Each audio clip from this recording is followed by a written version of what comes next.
پکڑ پھر اپنے بھائی کا بازو اور جا میں نے تم دونوں کے لیے جنت میں مکان بنا دیے۔ نبی کریم صلی اللہ تعالی علیہ وآلہ وسلم نے ارشاد فرمایا کہ ایک بھائی صبح قیامت اپنے بھائی پر مقدمہ کرے گا، اے میرے مالک، اس نے مجھے بڑا ستایا، اس نے مجھے بڑی تکلیف دی، فلاں جگہ اس نے میرے اوپر بڑی آزمائش مسلط کر دی، بڑی ساری تکلیفوں سے گزارا۔ عرض گزار ہوگا، اے کائنات کے رب، اس نے بڑی تکلیف دی، بڑا ستایا، مہربانی کی جائے مجھے اس سے بدلہ لے کے دیا جائے۔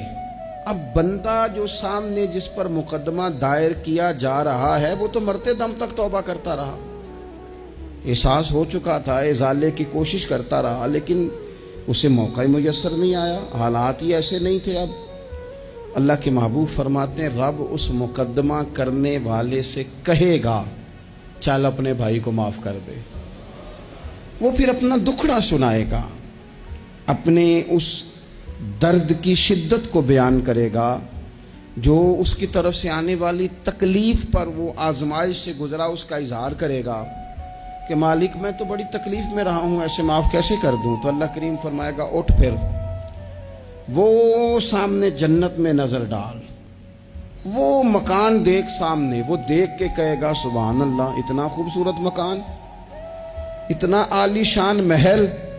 جلدی سے عرض کرے گا مالک یہ کس کو ملے گا؟ تو رب فرمائے گا جو اپنے بھائی کو معاف کر دے۔ تو فوراً سے پہلے عرض کرے گا اللہ میں نے معاف کیا، اللہ میں نے معاف کیا، اللہ میں نے معاف کیا۔ تو رب کریم فرمائے گا پکڑ پھر اپنے بھائی کا بازو اور جا میں نے تم دونوں کے لیے جنت میں مکان بنا دیے۔